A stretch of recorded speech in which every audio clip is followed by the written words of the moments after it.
Kenya, Tolinto Banda Programme, nous sommes des bons délires Mokoloma Lelo, Mokoloma Yenga, le 12 décembre 2021. Tout à l'heure, ma téléphone a mis tout à la mode vibreur.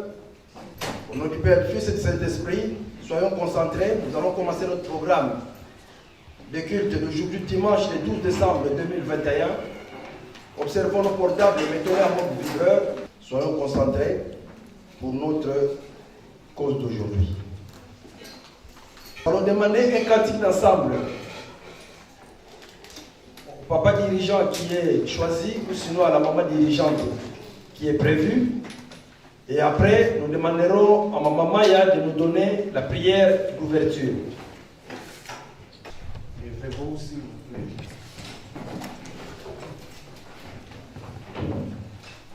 Si Nzambi ukatira ukimwanga tina. Si Nzambi ukatira mukimwana kyame.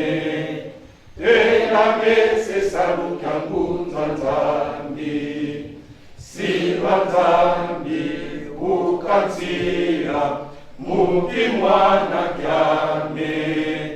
Telame sesalu kyangunza Nzambi. Tusadile salu kya Nzambi mukeleka. Mukeleka. Mukeleka. Tusadile salu kya Nzambi mukeleka. Nzambi magitwa fuluka.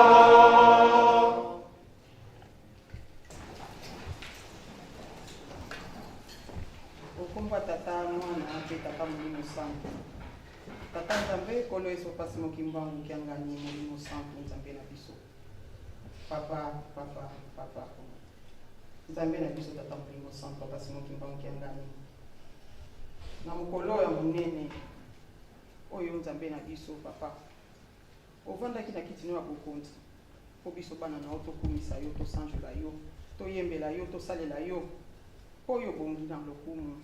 Oyaka esengo Nzambe na biso nkola monene tokopesa bango epai na yo tata molimo santo pasi mokimbango kiangani papa biso bana na toye na rendez-vous toye basanya pamba Nzambe na biso tobengi yo tata molimo santo pasi mokimbango kiangani oya kozala na biso na esika oyo programme nyonso totika ngo epai na yo papa semaine mobimba yo bateli biso tokomi na esika oyo papa mingi toye totondani na mikakatama ndenge na ndenge toye kotika mikumba na biso papa tosengi papa obenga nango ekende mosika ebandela programme mpe suka programme tobengi Nzambe na biso ezala elongo na biso papa bana na yo baza na banzela tosengi okomisa nzela na bango mokuse baya tosala mosala na yo programme nyonso tobengi yo Nzambe na biso ezala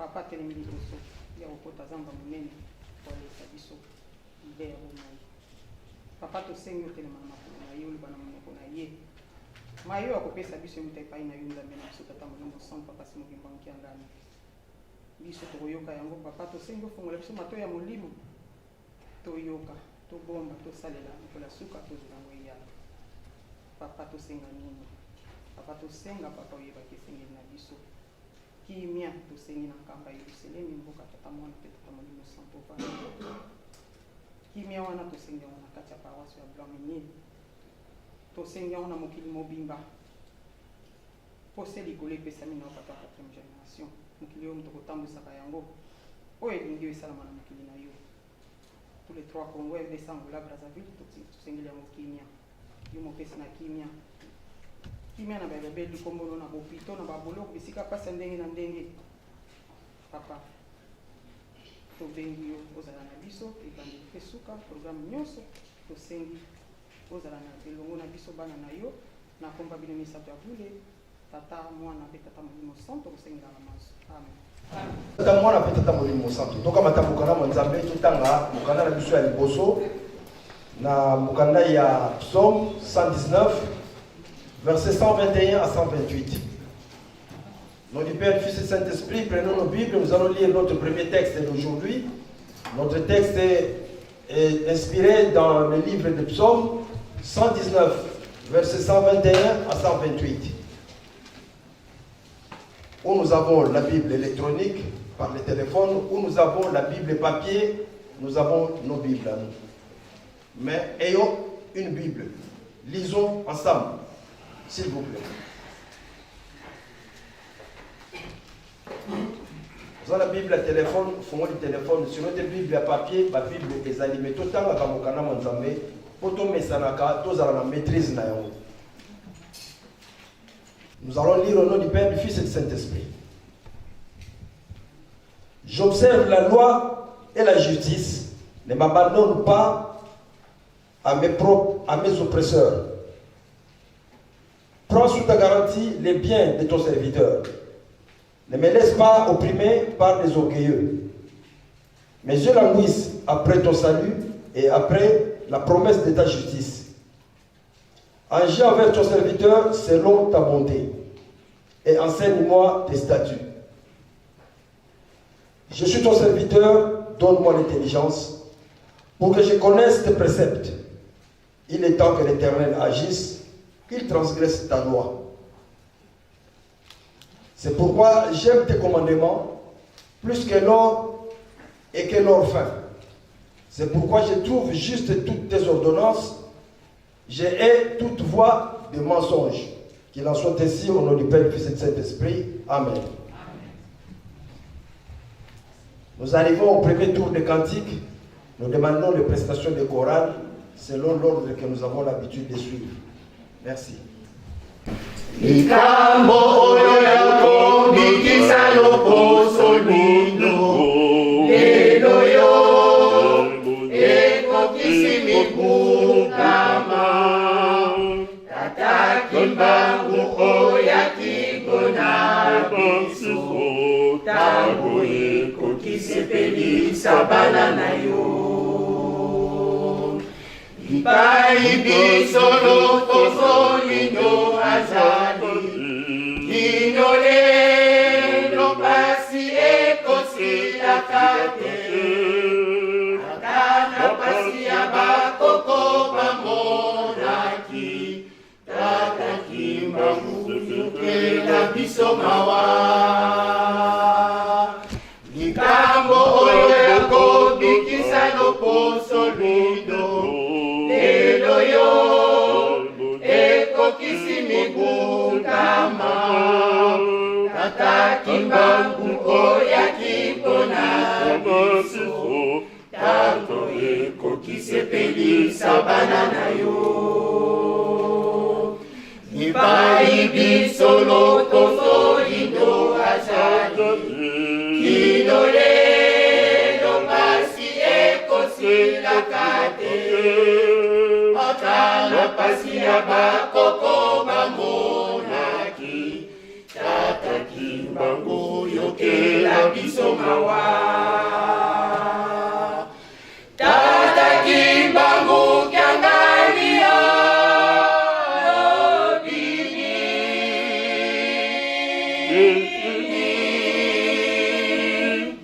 Lelo yo mokili mobimba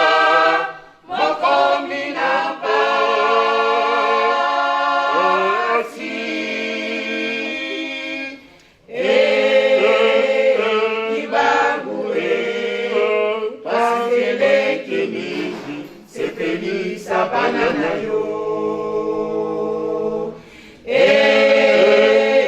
Kibangu Nazele kiliki Sepeli sabana na yo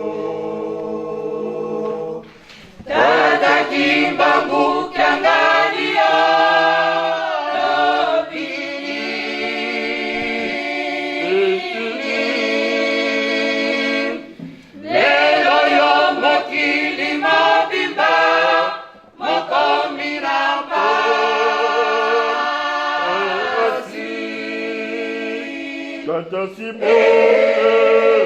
Kimbangu Asiele kiliki Sepeli sabana na yo Kimbangu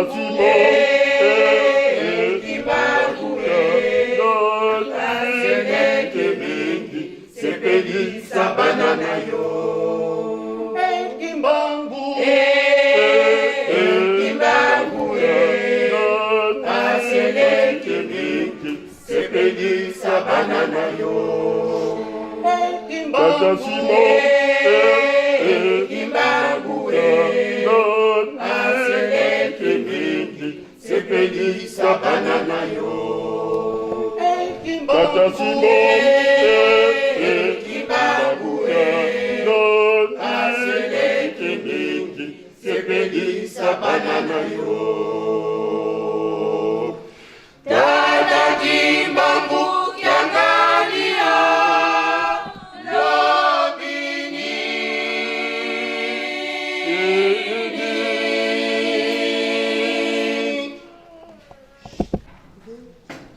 liloba na ngai, liloba na ngai, liloba na ngai, okikolela na lokuta ekosalema. Liloba na ngai, atako eumeli ekosabea kokosaka. Bana na ngai, botika kolembisa kondima na bino.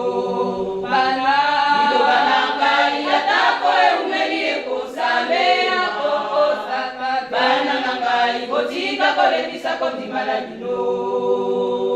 Liloba na ngai, liloba na ngai, liloba na ngai, okikolela na lokuta ekosalema. Liloba na ngai, atako eumeli ekosabea kokosaka. Bana na ngai, botika kolembisa kondima na bino.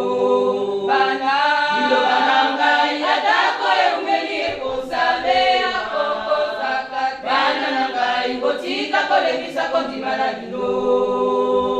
Nalingi te moko na bino azanga ngembo, na bino zala ngembo oko bibele moyo ebongisa. Nalingi te moko na bino azanga ngembo, na bino zala ngembo yango na ebelemi bana.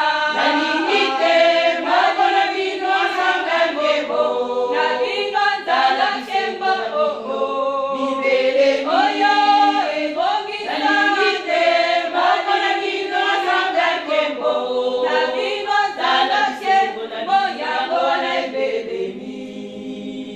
Boyika mpiko bana, boyika mpiko bana nanga, kembo na bino yango na ebelemi. Boyika mpiko bana, boyika mpiko bana nanga, kembo na bino yango na ebelemi.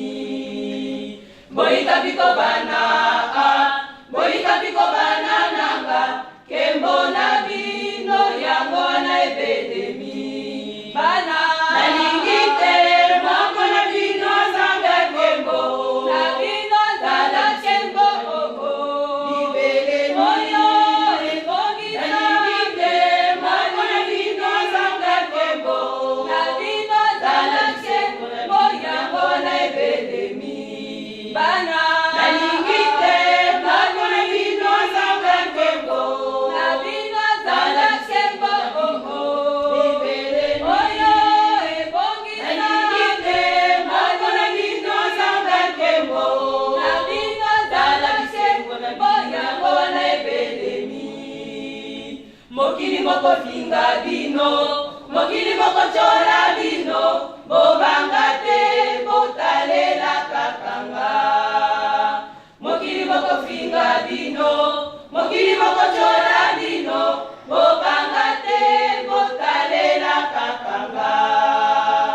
Mokili moko finga bino, mokili moko chola bino, bobanga te botalela kakanga. Bana nalingi te moko na bino azanga nkembo, na bino zala nkembo oko bibele moyo ebongisa. Nalingi te moko na bino azanga nkembo, na bino zala nkembo yango na ebelemi. Bana nalingi te moko na bino azanga nkembo, na bino zala nkembo oko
yango nini ekolo nakofa kimia na bomoi bwanga wete nakomitunaka ekolo soki nazali ekelamu na yo yawe ekolo nanga yawe ekolo nanga nakonini nakosepela koro libondeli nanga ekolo ngambola ngai yango nakufa libondeli nanga ekolo ngambola ngai yango nakufa yawe ekolo nanga yawe ekolo nanga nakonini nakosepela koro libondeli nanga ekolo ngambola ngai yango nakufa koro libondeli nanga ekolo ngambola ngai yango nakufa.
muledi mukyatisi twanungira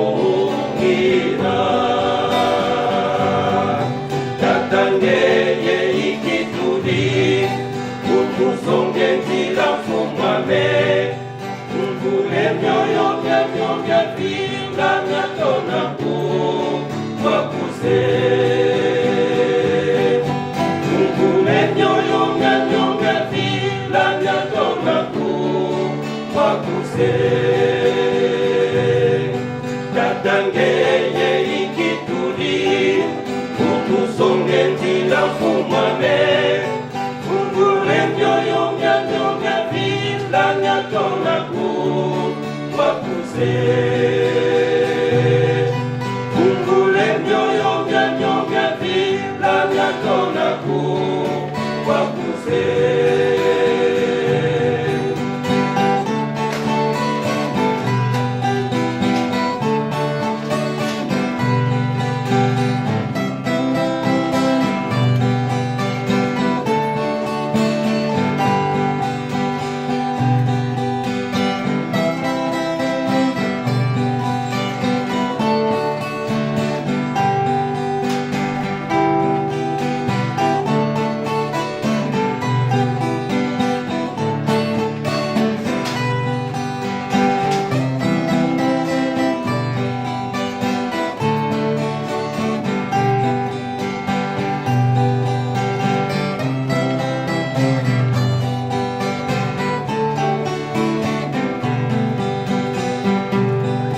Tatangeye ikituli umusonge nzira fumame ngule myoyo myamyo myapinga myatonaku wakuse ngule myoyo myamyo myapinga myatonaku wakuse tatangeye ikituli umusonge nzira fumame ngule myoyo myamyo myapinga myatonaku wakuse ngule myoyo myamyo myapinga myatonaku wakuse.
Mukanda ya Exode chapitre 20,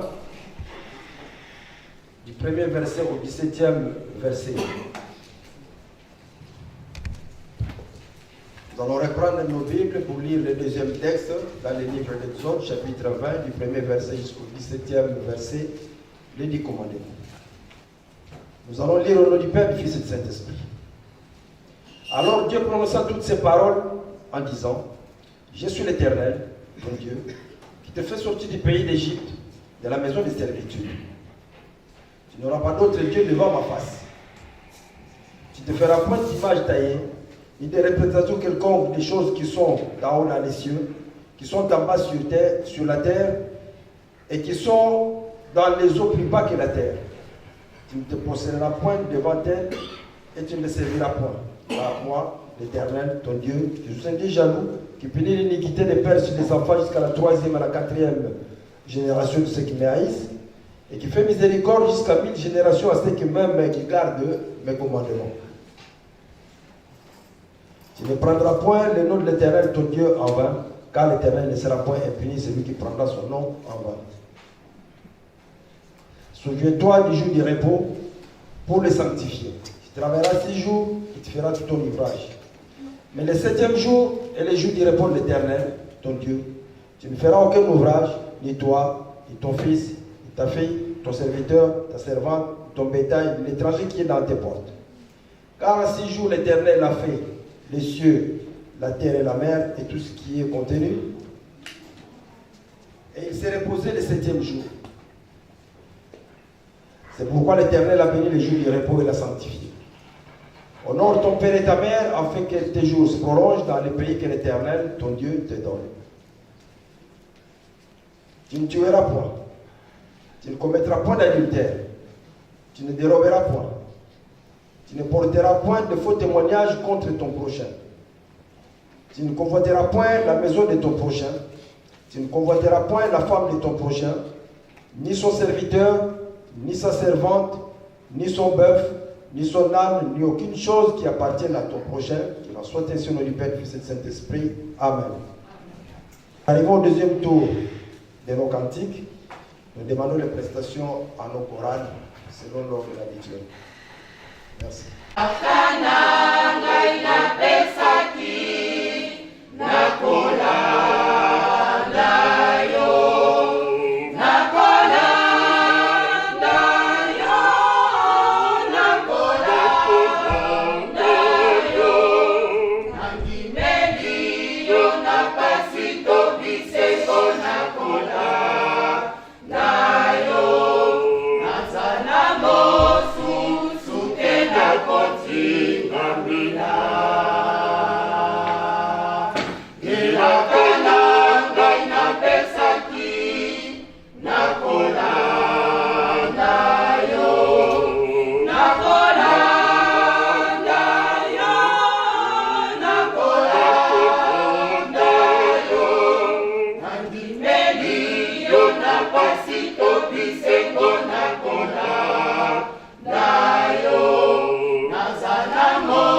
makila matalo natina nangai nalimeni yo nakola osopaki makila matalo natina nangai nalimeni yo nakola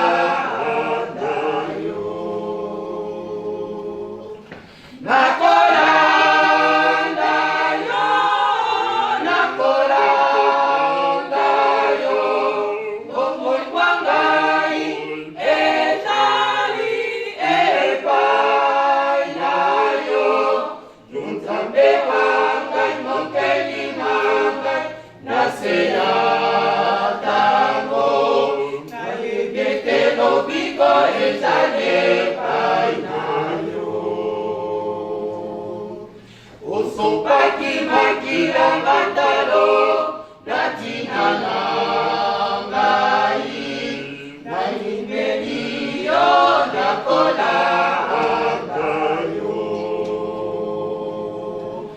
osopaki makila matalo natina nangai nalimeni yo nakola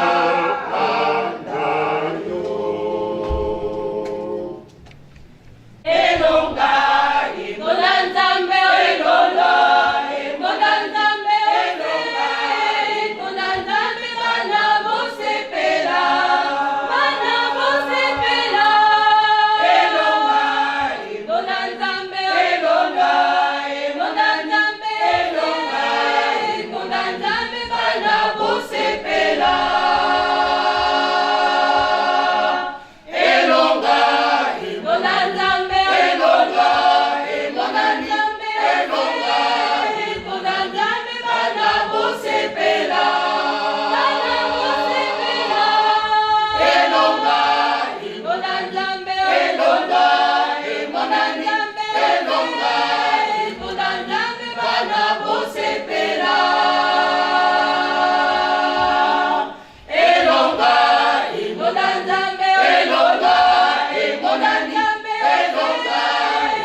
tipesalanga likiankeye nzambi yose ubakundanga babanza ubadyatisa basanesalu ubava ninakyo bika lumbu byau byaokea byaokea bika sanu byau byaokea byaokea ubatangila lumbuko ubatangila mvulako bika banunuva banunuva banunuva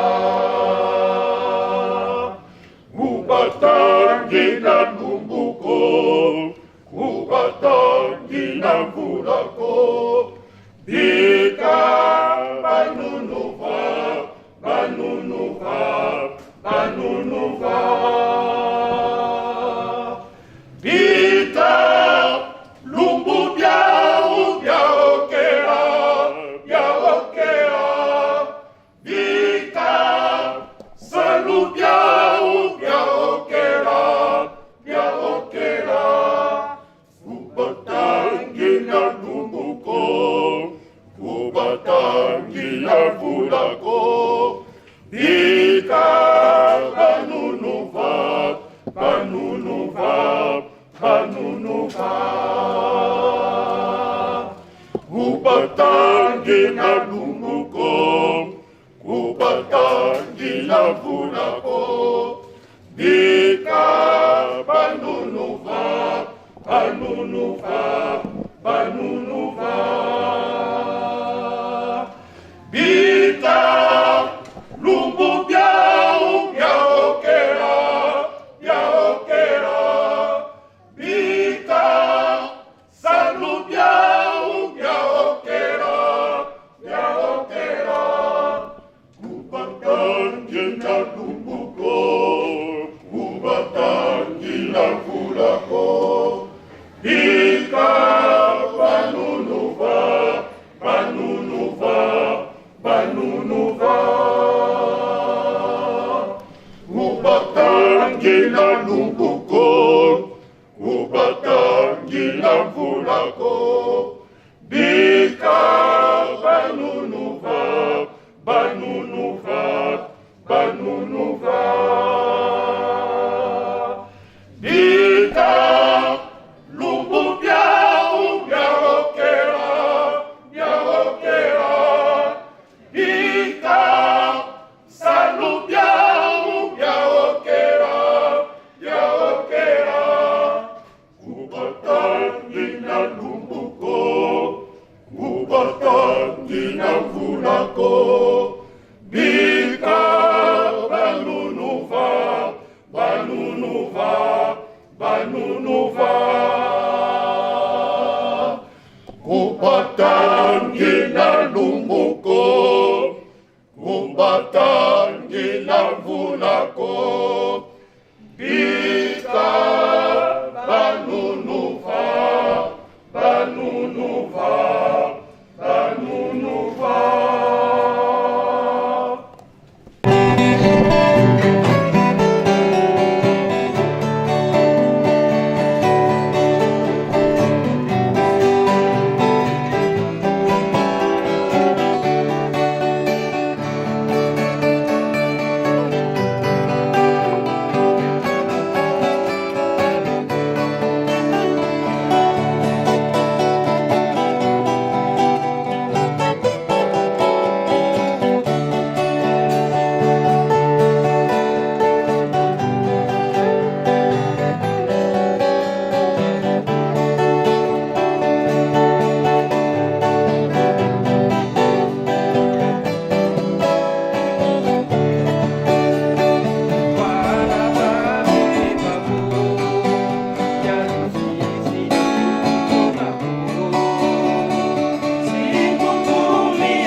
mululendo lwanzambise ekyazeye kukumutuko ezimbazi muzulu bazejokwe emono mwekakizeyekwe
notre prière d'intercession. Nous demandons à Papa Wilson de passer devant. Nous demandons à Papa David de passer devant. Et également à Maman Nicole de passer devant pour les prières. Luzi wangepinziki dokwiza watumburuza Luzi wangepinziki dokwiza watumburuza Mambo mengi matuzungiki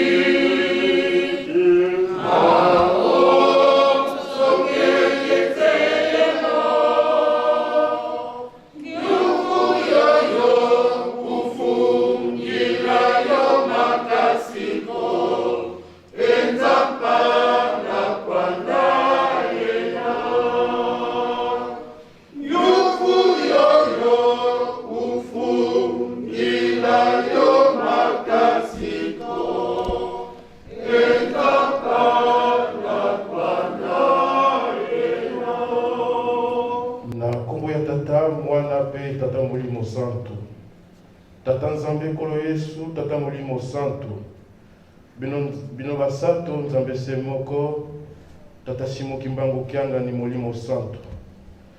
Nzambe Nangai, nazali na kobanga pona kobenga kombo na yo, pamba te yo zali bule, yo zali santo. Moko te akokani na yo, olikolo, a na se, pe na se amai, yo zali Nzambe.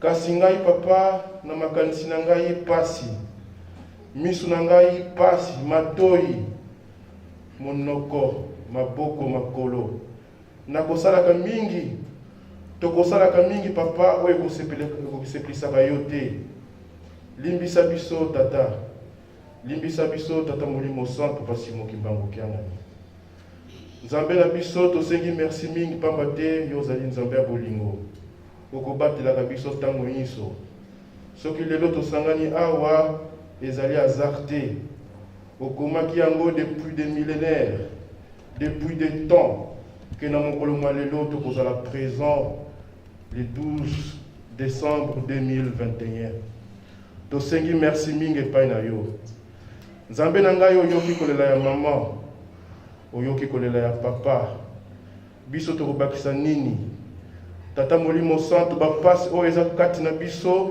yo yebi yango pamba te ozali kimbangu le révélateur okomonaka maye oyo ebombama na se Tata Molimo Santo yokela biso mawa bana no mingi bazali na pasi ya ndenge na ndenge mikanda ezali te papa pesa bango mikanda mingi bazana mikanda kasi misala ezali te kanisela bango mingi bazwi misala kasi pona koza bandaku ezali pasi mingi bazali na bafoyer na bisika ndenge na ndenge Tata Molimo Santo kanisela bango mingi bazwi bandaku bazwi nyonso wana ngongo ebelemi mpo ete babala kasi mabala ezali te mingi bafamille bazali kokomplike na ndenge mingi ye moko Satana azali kotisa bakali ya ndenge na ndenge Tata Molimo Santo papa Simo Kimbangu Kianga ni sunga bana na yo mingi babali kasi mabota ezali te or que lingomba oyo ba jeune nde bakotikala na yango bango nde bakosimba bakokontinue musala oyo Tata Molimo Santo pesa bana na babota babama to bapapa bazali koluka bana mingi toboti papa kasi moyen kodike bana ezali te kanisela biso pesa biso la sagesse po ete tolakisa nzela oyo epai na bana na biso po ete basalela yo koleka Tata Molimo Santo yokela biso mawa tosengi kimia na mokili mobimba kimia na banzoto na biso pe na milimo na biso Yerusalemi asiko pesi biso totonga papa pesa biso makasi pamba te tokomi na pasi kotonga ekomi na pasi mokili eningani Tata Molimo Santo sala oyo elingi yo bamaladi makambo ndenge na ndenge ezali koya na mokili sala oyo elingi yo kasi kobosana biso te bomba biso batela biso épargne biso papa molimo santo tosengi ezala kati na biso oyo elingi yo tika ete esalema onkombo ya tata mwana mpe tata molimo santo amen. Pour le programme, il y a collecte des offrandes pour lesquelles tu sais, il y a Batata pour la service.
Tata Simon Bangu, Tata Mwangabele, Mandongo, Tata Simon Bangu Ngani, Tata Mwangabele.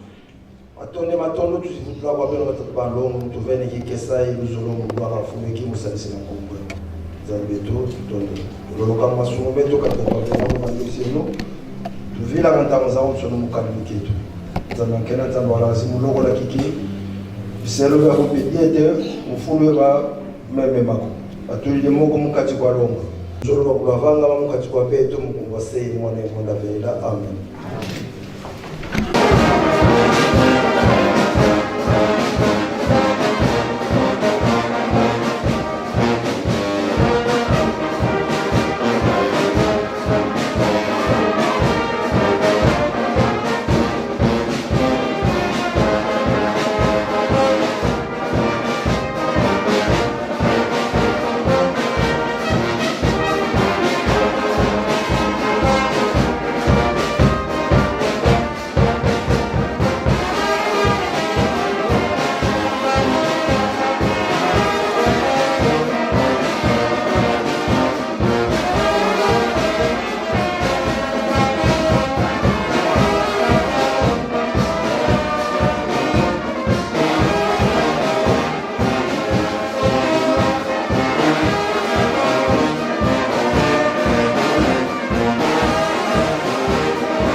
Tata mwana pe tata molimo santo to continue programme na biso ma pondeli ya mokolo lelo to ko mokala mo nzambe po to tanga texte ya méditation na biso ya mokolo lelo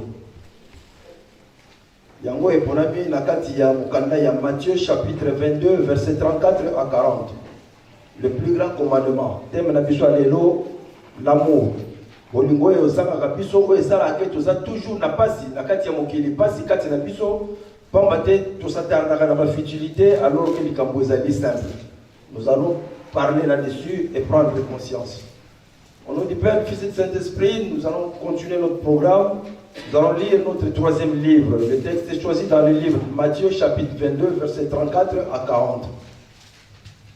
Nous allons exploiter le plus grand commandement, c'est-à-dire l'amour. Ces sentiments qui nous manquent, qui nous complique, qui fait que nous vivons toujours dans des difficultés autour de nous et à travers le monde. Nous allons essayer de l'exploiter sous l'inspiration du Dieu et du Saint-Esprit. Matthieu 22, 34, 40.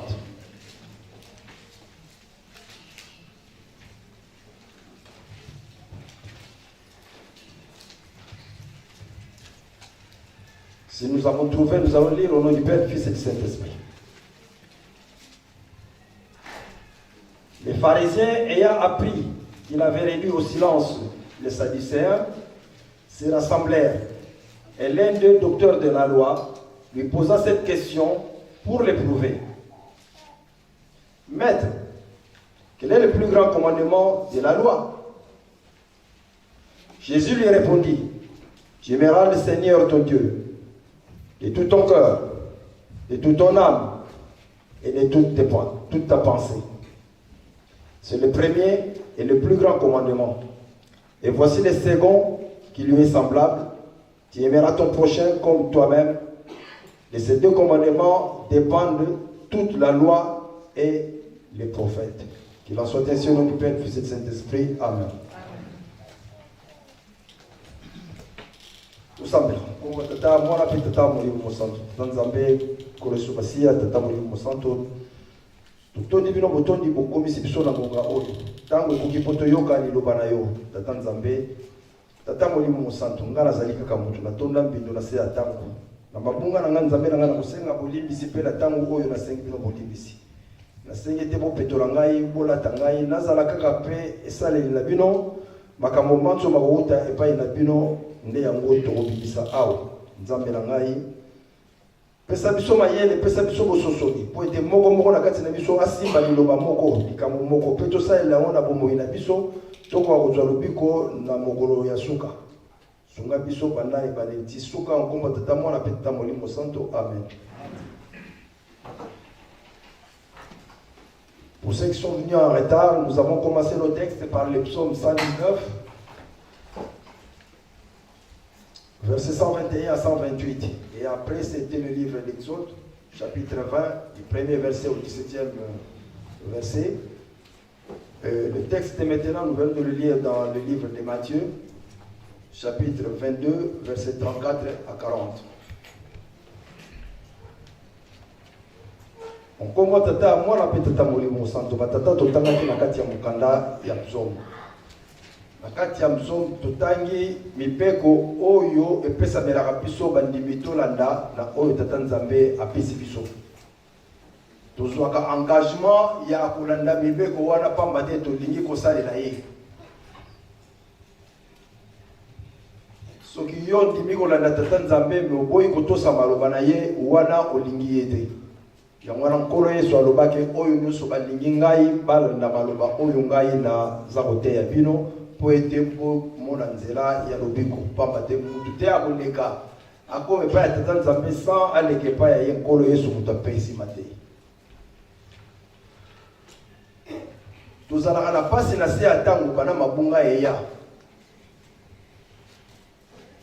Banda tata Adam azala créé parfait, Ève pareil, babunga pasi ekota na se ya mutu. Et Satan a kanisaki ke a possédé na ye création akonyo kolaka biso ntango nyonso. Ya mwana mutu moko azali na kimia azali te na bomoi na ye individuellement. C'est que collectivement mutu pe aza na kimia azali te. Bisika nyonso tovandi yo moko famille mboka ba pays ba continent kimia ezali te. Pamba te monguna Satana aza kotungisa. Soki to mipesaki na biso kolanda ye motungisi nde ezali boye te. Mais pas et to mona ki ke ye pe akobungisa ka biso to baluka tolanda tata Nzambe epesi ye kanda na ntango wana akotika ka biso kimia te. Mokili tambolaki ndenge tambolaki tata Nzambe amonaki ke il faut atia ordre. Au-delà ya betumbu nyonso oyo ya pesaki. Deba commandement oyo tokotangaka. Tokotanga ngo na kati ya somo ndenge totangi lelo ke tondimi na biso kolanda mibeko na ye pamba te motungisa monguna eleki. Soki tolandi banzembo nyonso yembami awa toza kolela kaka likambo ya oppression pour lesquels tozela la promesse ya tata mulio mosanto ke tokosepela.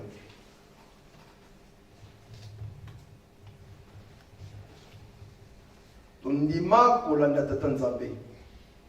Tondima kolanda kolo Yesu. Tondima kolanda tata mulio mosanto.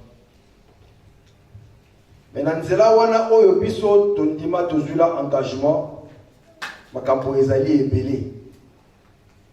Kondima ndenge tobenga ngo la foi lukwikilo na Kikongo ekokite. Il faut obakisa ba acte pa inganga likambo ezali parce que ba acte oyo tokobakisa yango ndeko zalaka plus important. C'est pourquoi Bible aloba na biso ke kondima oyo ezangi misala ezali ya pamba. Na misala tosalaka Longone, malgré moi ma négligence, oh papa a dit que tu seras en retard il y a 10 ans, est-ce que tu as fait l'effort pour te réduire le retard? Tomituna. Mais tu dois accorder importance quand la misala parce que misala les a énommé la biso base. Tu dois kozanga kobosa na ngote kolinga. Yango wana kati ya mukana Nzambe. Kolo Yesu apesi mateya na ye la kisinguya tata Nzambe awa na se. Mais na enseignement na ye balingaki ko éprouver ye. Yona batundaki ye pona ye wapi commandement oya moni munene. Na mobeko nyonso ndenge komama. Tant tobeki la loi, c'est-à-dire ba nganga Nzambe ya kala, soki oyoki la loi, c'est-à-dire le livre saint. Kolo Yesu apesa ki réponse que ezali linga Nzambe na yo na motema na yo na makanisi na yo pe na makasi na yo nyonso na bomutu na yo nyonso. Mais yami balé na ngwe landani ezali yeba kolinga moninga na yo. O soki totali ndenge tokotambola na moya lelo pasi na biso ezali kozanga bolingo. Sur tous les plans. sur tous les plans, il y a raisonnement, sur tous les plans, il y a pensée. Pour une petite phrase, au monde a botanie, mais compréhension et quotidien. Alors que c'est simple, quand on a un raisonnement, ce qui vraiment va au fond, il y a monté manayo, au monde a quel cambo et zara moké, au monde y a mopamba. En 2 mots, pour sauver la baninga du cambo ici. Mais il y a besoin de zara du cambo ya moké, au monde est bendi musique et kei musique pour la nini bolingo ezate. Kozanga wana tozanga bolingo ezala biso pasi. Parce que na likolo pas etokuta pas tozala ange. Kuna bolingo nde mutu kozalaka. Yango wana papa insistaka mingi na likambo na bolingo. Yango wana papa insistaka molimo eleka mingi bonzoto ezala moke. Et pas yuza kosa d'effort ya molimo eleka mingi bolingo pesi yango na place nini. Alors que fond ya makambo zali wana ezala Ancien Testament ezala Nouveau Testament. Ezala Troisième Testament tata molimo santo le tout tourne autour ya bolingo. Simple. Et comme c'est difficile parce que biso tout c'est compliqué. Peut-être il y a aussi l'effort, mais baninga va être compliqué. C'est là et pas il comme c'est difficile. Alors que pas nous sommes battu balingani, makambo comme facile. C'est pourquoi balobaka l'union fait la force. Parce que nanga moko na ko sala le logo oyo batu ebele ba ko sala te. Nanga moko c'est différent. Impossible. Yangwana balobaka bakoko na biso baloba musapi moko kosukola ka elongite. Mais soko kamati misapi nous sommes itano kangisi loboko kotombola mayo sukoli elongi. L'union fait la force. Mais on ne peut pas arriver à cette union, à cette cohésion, ce qui te relie dans la raté. Un semblable au ezali, parce que nous nous retrouvons tout de même. Mais si on comme un rapport, il y a un ou quand il y a besoin de tovandi, on a toujours entaché la difficulté, la même compréhension. Pas possible possibilité de simplifier les choses par le pardon. Puis ce pardon est comment difficile. Comment se permettre de gérer inconcevable, impossible. Entre-temps, sachez bien que tu ne vas pas te retrouver seul. Puisque Jésus-Christ a dit que ma place n'est pas donc tu ne vas pas être tout seul. Non, vous allez là-bas. Mais maintenant, on dit Lola ni Noruka. Lola ni Nara Ruka. Lola ni Yeza Ruka.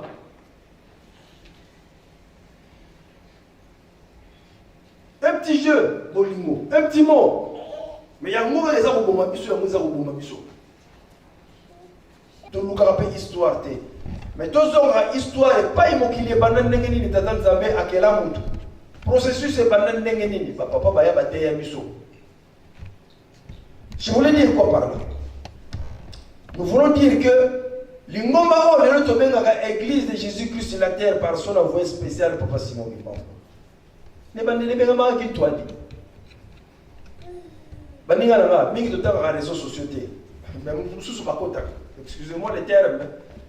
Dans les qui na Facebook, nous avons une question. Qui nous a dit? Les amis. Mais peut savoir la définition de la wana. Qui nous a dit ça? Les autres ont l'église qui m'a dit ne pas dire non, mais non, qui nous a dit. Qui nous a dit c'est quoi? Ce qui est fondement de l'ingwezate, qui nous a dit c'est quoi? Bateau basana likanisi moko, pour batonga eloko moko. Qui nous a dit c'est quoi? C'est ce que nous sommes. Maintenant, il y a été. Il y a été. Pourquoi nous devons nous retrouver là? Et nous avons dit tout ça.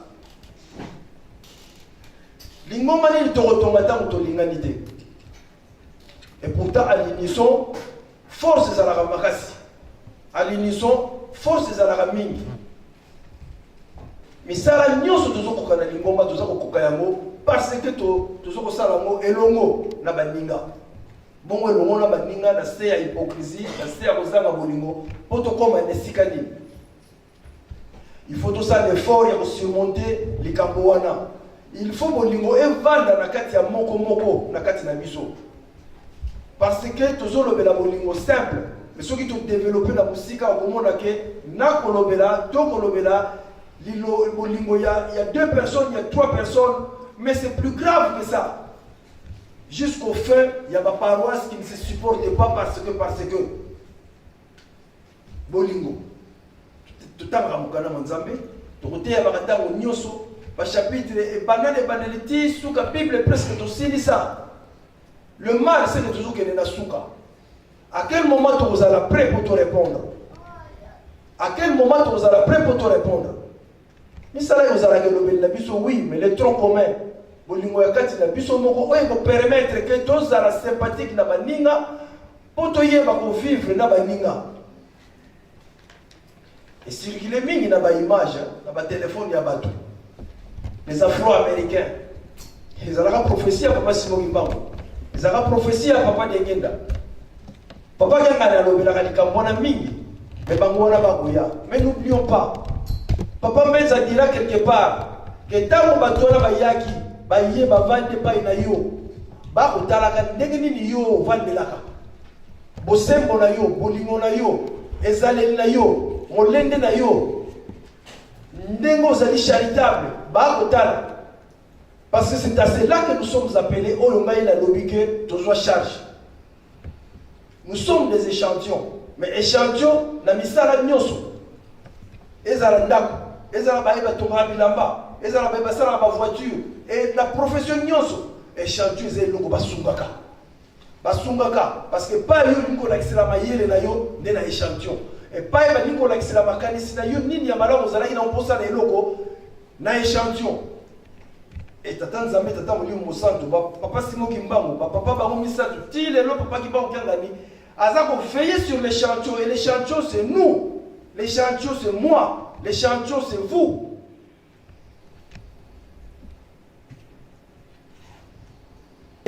Pour que nous vivons en paix. Mais elle ne pourra pas arriver si nous-mêmes ne sommes pas propres, si nous ne savons pas suivre. Et les préceptes nous sont donnés, les commandements nous sont donnés, nous les suivons. Mais est-ce que nous les suivons correctement? C'est la question qui nous est posée. Les 10 commandements nous sont établis. Ils nous sont répétés tout le temps pour nous permettre de garder l'esprit ouvert, de rester éveillés. Mais est-ce que nous répondons? La difficulté que nous avons, nous les Kimbanguistes, c'est d'être l'échantillon du Dieu le Saint-Esprit. Sur les 7 milliards, nous sommes combien de Kimbanguistes? Nous sommes l'échantillon. Ils veulent savoir comment on vit avec son Dieu. On va observer les Kimbanguistes. C'est vous qu'on va observer. C'est moi qu'on va observer. Est-ce que je sais témoigner l'amour envers mon Dieu? Comment je sais témoigner l'amour envers mon prochain? Comment je suis charitable? Comment je sais assister les autres? La Bible est vaste. Depuis l'Ancien Testament, le Nouveau et le Troisième Testament, les enseignements du Dieu et du Saint-Esprit que nous appelons le magistère. Mes chers papas, chères mamans, quel effort nous faisons? À regarder nos comportements, il y a toujours des petits anicroches entre nous. Nous nous attardons sur des futilités de rien du tout. Dans une même communauté, sans tenir compte des autres. Dans la même paroisse, on ne se comprend pas. Entre paroisses, n'en parlons pas. Ça ne devrait pas exister. Ça ne devrait pas exister. Toutes les raisons que nous avançons, parce qu'au fond, nous manquons l'amour entre nous. Mais si nous venons suivre Dieu le Saint-Esprit, si nous voulons sauver notre âme pour que nous héritions la vie éternelle. Mais Jésus-Christ nous dira bien, dans le domaine de mon Père, il y a assez de place. D'accord, vous allez réussir, vous montez, vous accédez au ciel. Pour être seul, avec Jésus-Christ, Dieu le Saint-Esprit, mais c'est pour être avec les autres. Quand sur terre, vous ne les aimez pas, où nous sommes venus en expérience, vous allez les retrouver au ciel où vous allez être tout seul. Et c'est ici que nous devons commencer à nous aimer sérieusement. Parce que quand nous irons là-bas, nous ne serons pas seuls, nous serons avec les autres, comme nous avons été. Parce que nous avons demandé de venir. Nous avons demandé de descendre pour les servir. Et nous trouvons les préceptes à suivre. Le problème se pose à quel niveau? Le problème se pose à quel niveau? Et maintenant, la charge qui nous incombe d'être les champions du monde, est-ce que nous serons à mesure de répondre? Serons-nous à mesure de répondre? Jésus-Christ est venu à témoigner la puissance de Dieu. Papa Simon Kimbangu est venu à témoigner la puissance de Dieu. Et maintenant, la troisième est donnée à vous et nous. L'universalité de notre Église elle n'est pas une utopie. Ce n'est pas un rêve, c'est une réalité. Mais cette réalité, elle va se faire avec vous. Vous avez un don, et nous n'avons pas le même don. Mais maintenant, vous n'aimez pas votre prochain. Vous allez le guérir comment? L'amour, c'est une entité. L'amour, ça se prend en entier. Quand vous aimez deux et les trois autres, vous ne les aimez pas, votre amour est incomplet. Alors que l'amour qui est en vous doit être complet. Parce que c'est une continuité qui fait d'ici et là. C'est ça le phénomène de l'esprit. Le même esprit de Dieu, c'est celui-là qu'il a mis en nous, qui fait que nous sommes Dieu en miniature. Maintenant, la puissance t'est donnée de guérir. Comment tu guériras? La puissance t'est donnée de ressusciter. Comment tu le feras? Tu n'aimes pas les gens. Un petit mot, un petit jeu. Nous urbanisons notre ville de Kamba. Nous construisons notre église à travers le monde, partout où nous sommes, nos paroisses. Oui, félicitations. C'est bien. Mais dit-on, le travail sera un élément qui va intervenir à notre faveur. Pourquoi on parle d'intervenir? Parce que j'ai échoué à l'amour du prochain, l'amour de mon Dieu. Et maintenant, on va voir, bon, comme là, tu as échoué, d'accord, on va voir, est-ce qu'il travaillait quand même? Comment il s'est donné la peine? Mais avant d'en arriver là, il fallait déjà sur le tronc que nous ressuscions. Le travail, c'est la délibération. Commençons déjà par les fonds. Alors que les fonds, si nous les ressuscitons, le reste va être facile. Nous allons réfléchir dans beaucoup de phénomènes. Tout au long de notre vie, de suivre Papa Simon Kimbangu. Alors que nous laissons l'essentiel derrière. Lors des baptêmes, nous disons toujours, c'est bien d'avoir la foi. Nous acceptons de suivre Jésus-Christ. Papa Simon Kimbangu dit le Saint-Esprit. Ce n'est que le premier pas. Mais par la suite, les marches sont nombreuses pour arriver jusqu'au plus haut. Atteindre et voir notre Seigneur. Cher papa, chère maman, n'allons pas trop nous étendre. Méditons sur ces sentiments-là.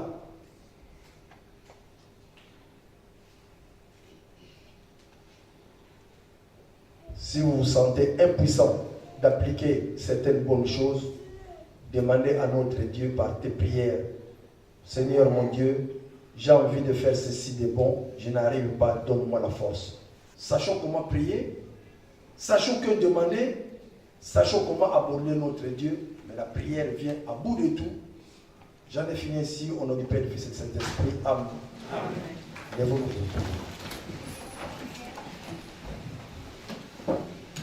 Prions.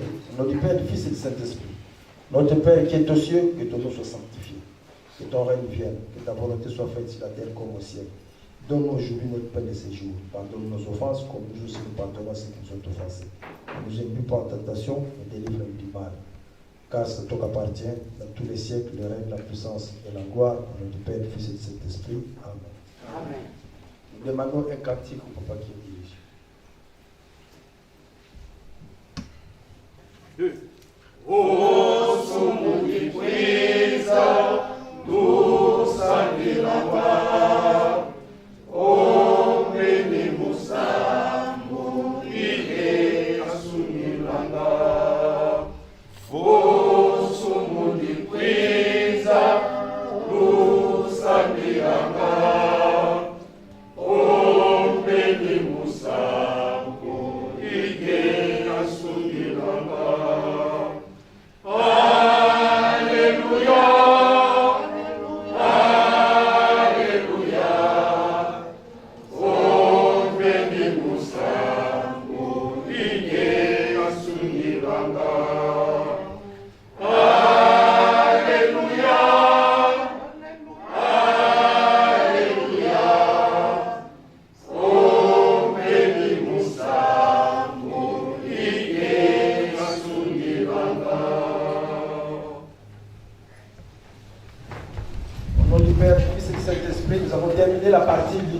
Nous passons à la deuxième partie, la partie sociale, pour laquelle nous demandons à l'intervenant de bien vouloir prendre la place au nom du Père, du Fils et du Saint-Esprit. Amen.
le Contango, tombé partie sociale au cours de laquelle nous vous informons le communiqué de l'église, le prix Toyambi, Pandekombaye, Konsambe, Lanabiso et Longo. Nous sommes bien le 12 décembre 2021, il est exactement 16h26. Nabayo Bayakissima, ceux qui sont venus en retard, le prédicateur du jour, le révérend pasteur Kwanzambi Félix. Papa Ataki Biso Mikandami, Ndegezali Momeson Nabiso, le psaume de David, chapitre 119, versets 121 à 128. Le psaume de David 119, 121, 128. Mibeko, Neabundoli Yangona, Exode, chapitre 20, verset 1 à 17. Texte Naïe Mkolomwalelo. Néazu Yangona, Matthieu, chapitre 22, verset 34 à 40. Matthieu, chapitre 22, 34 à 40. Le thème du jour, l'amour. Batata la maman, Maye, Oteoki, Tozu Mkolomwalelo. Ngai na bino tikete toko bakobomba et pesa biso lobiko na mokolo masuka commentaire et pesa biso à qui de droit et maman conseillère azali katna biso kasi ya kotambola kaye moko te bazali oyo bazali kolanda ye ntango nyonso na nsima mpona koyesa likambo yango kitoko na yango tobengi bamama na biso mama Landu, mama Nzuzi, famille de papa Bienveni, bamama boteleme na biso mpo biso bandeko na bino topesa bino mbote faki ndule ya kafuka kusibuke.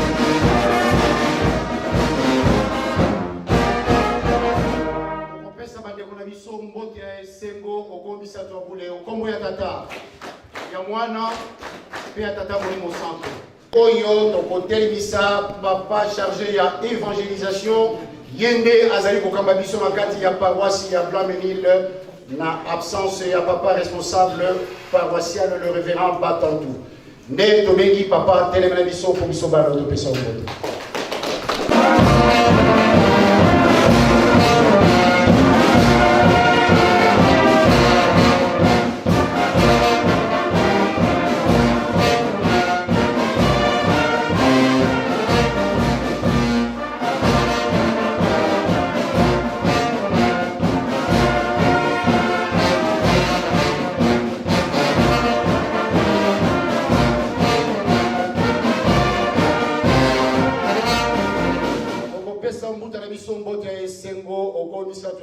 Okombo ya tata ya mwana pe ya tata Molimo Santo nda Molimo Santo amen.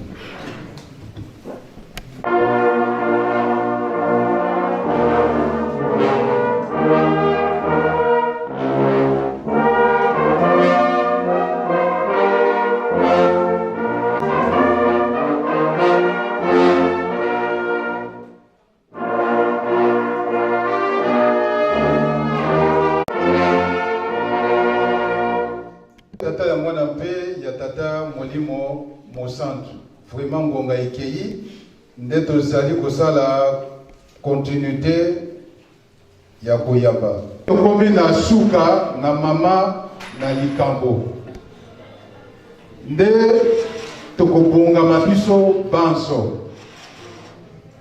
tolingi totelemisa ye moko nkolo lingomba tolingi toyebisa ye telema esika papa azali na nkamba azali kuna te me azana biso awa a sentir que bana ya Blanc-Ménil vraiment bazalaki na mposa na ye tango ya molai amona ete bana ya Blaminil bazangaki ye tango molai na yango te tosengi na mama s'il vous plaît mama otelema.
Okongo ya tata ya mwana pe ya molimo santo nde tokomi na ntango oyo tobengaka mama aleka na liboso mpo ye te aya koyamba mbote ya mokonzi ya bule. S'il vous plaît mama oleka na liboso.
tata molimo mosantu okombo misantu ya pole okombo ya tata ya mwana pe ya molimo mosantu sika oyo tokomi na tango oyo toyokaka mama mingi bazalaki kodeklare lokola mama awumeli ayaka awa te soki balambi biloko mungwa azali kolekisa mungwa na biloko mingi bazali kodeklare soki alambi biloko soki alambi mpona absence na yo elekaki ntango molai biloko mungwa eza kozwa bien te mingi bazalaki na susi soki bamoni yo na sente ovandi soki bamoni yo ozali bisika mosusu mitema ezalaki kosala bango mpasi kasi lokola nzambe alalaka te lokola mama mwili azali mpona biso banso eske lelo mama ye to aye te mama ye to aye te mama ezalaki soki mama awumeli amonaka bana te me soki aye na saki na ye mwa bombo ezangaka te mwa biskuit ezangaka te mpo soki aye abare bana babosana absence na ye oyo ye asalaki mama neti tomoni yo bana balingi bayoka mongongo na yo mama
Papa topesi merci mingi bolingono ezali monene na bisokana na yo. Lelo tozali le 12 décembre 2021. Nzambe nangani litoloba toyoki matei.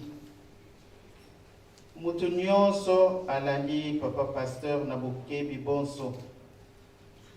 Nzambe nangai. Tosenga kande makasi po biso moko tokokoka te. Banzembo koutaka likole koyaka kati na biso. Bitumba oya molimo biso bana na bino tozana makasi ya kobunda yango te. Me botindeli biso nzembo oye lobiete ata pasi yango eza koyela yo makasi na mabondeli. Ya mwana papa tosengi makasi.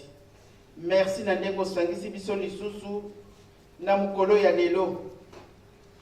Dans quelques jours d'ici année 2021. Nzambe nanga merci. Merci talabana ya nayo ya Blanc-Ménil. Ya solo papa posa ya mwana moko moko yo yebi.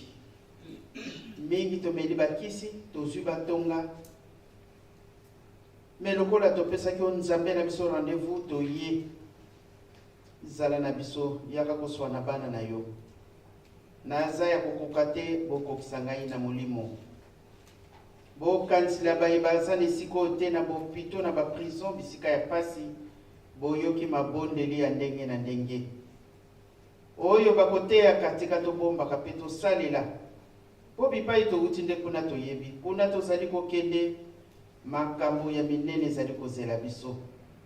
Bozala na biso botambusa biso ti programme na biso kosila. Na kombo ya tata mwana pe tata molimo santo. Amen. Amen. Na kombo ya tata mwana pe tata molimo santo. Blanc-Ménil oye. Oye. Blanc-Ménil oye. Oye. Blanc-Ménil oye. Oye, oye, oye, bolingo, mibeko, misala, ebotosi. Ya solo botosi eleki nyonso. Toyoki matei, nakozala molai mingi te. Ba bonbon na ba biscuit ezali de présence na ngai. Et comme nazali ko représenter mokonzi ya bule na bandi bozali lesengo. Eza boye te ya? Eza boye. Yango na batata na ba maman. Toyoki matei ndenge papa motei alesi biso. Thème na ye azui yango na le plus grand commandement oyo banzambe batikela biso bolingo bolingo batata na ba maman eleki nyonso.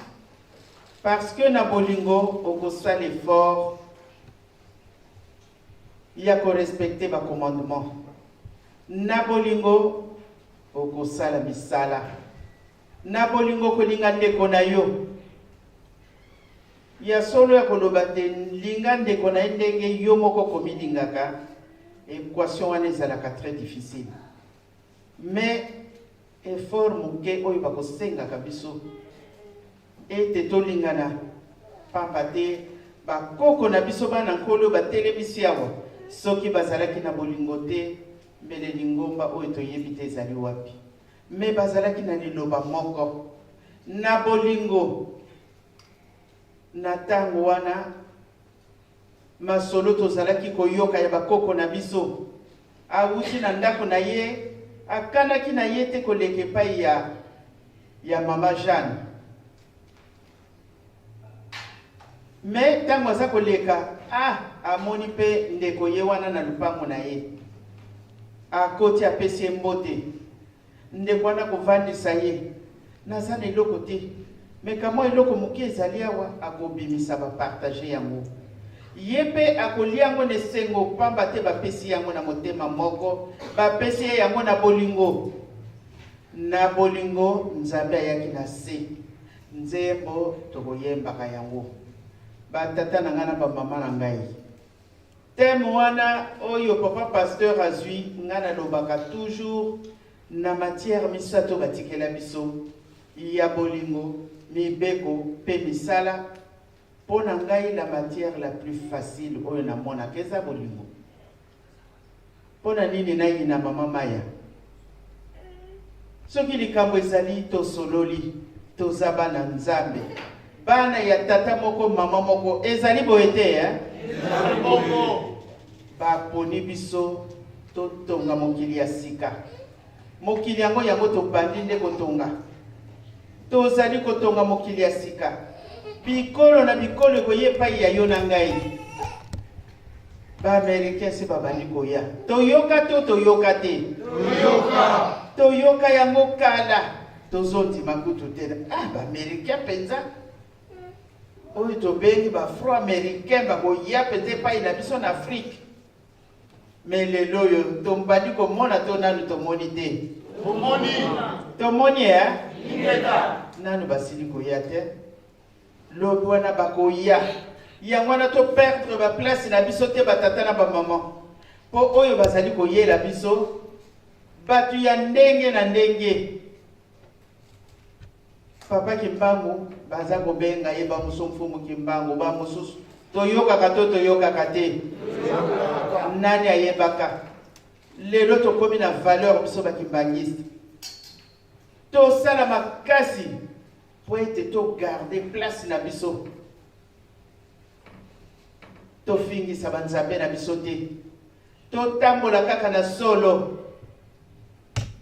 Nzambe azalaki na bolingo kati na biso yango atindelaki biso mwana na ye aye mwana ye atindeli biso molimo santo ye aye kovanda na biso libela na libela.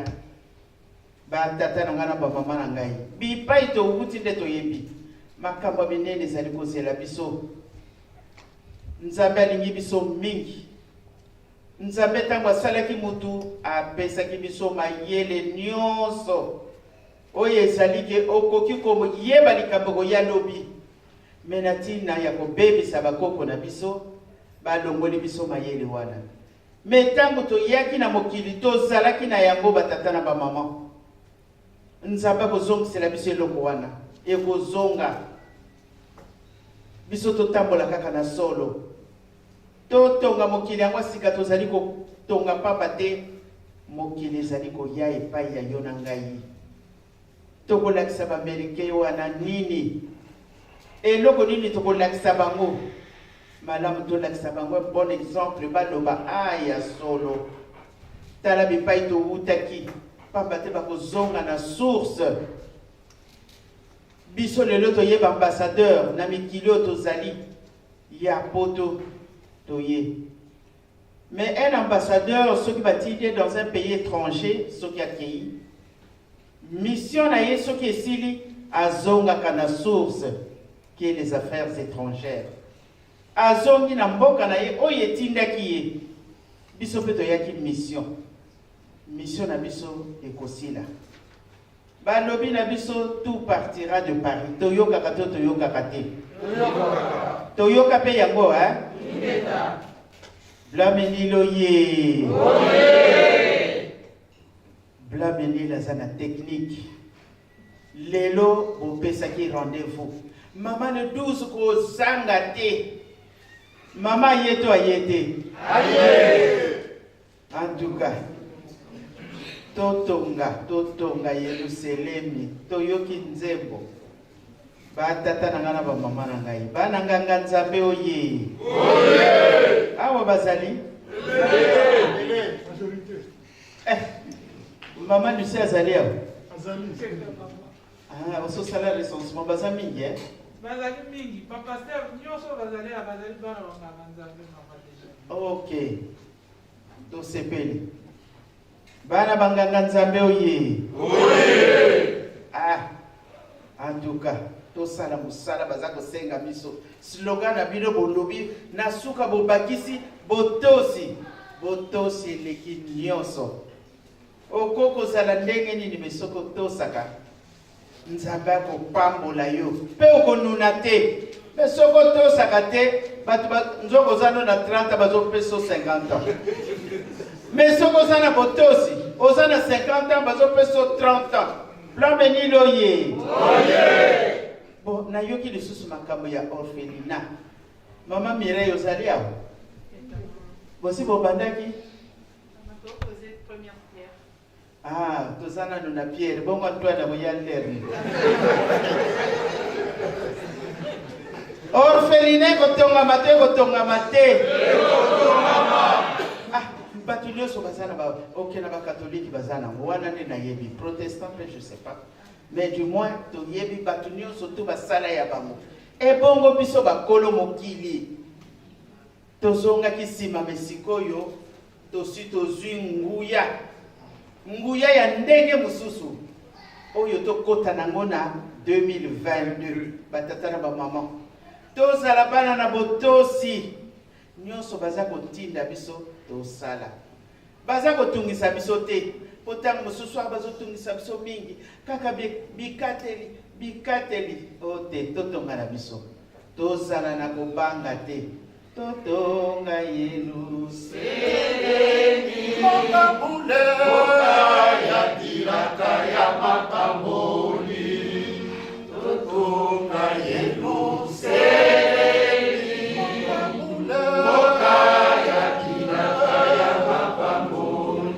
Toko kende musika te. Lelo to bande ntinsani ngana lingasoki ntinsani zo salema. Biso nyonso tozana kati. Okoko bima pour 2-3 minutes ozongi. Wana nde botosi nde yango wana eza boyete ya. Me baninga baza kobunda yo masolo na libanda oyebi ezalaki ah. Allez, OK hors sujet. Et comme makambo mususu kande ye makambo baby. Mais OK oye bozonga.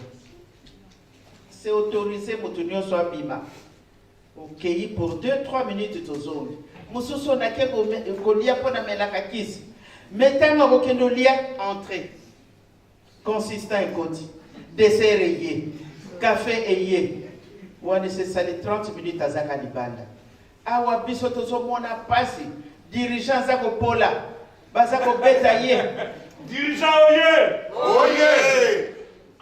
tala bino tout à l'heure oyo bateyi biso tobomba mpe tosalela po ete nzambe akitisela biso eloko wana tozali kozela. La promesse est une dette. Nzambe a promettre biso alobi ya se ya biso ya likolo mpe ya banani eza ya biso me ye azozela biso tobongwana alingi biso nyonso mokolo wana tosepela eza te ke 10 personnes kaka soki nayoki kaka toza exemple ya bana Israel ndenge swaka nga po ebela bato kaka mibale bakota me biso nyonso fo tokota eza boye te oselisi boye na kombo ya tata mwana mpe tata molimo santo amen. tokotonda maloba ya siki maloba ya bwania oyo tozwi na kati na esika oyo okombo misato ya bole okombo ya tata ya mwana mpe ya molimo santo.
Tokondo.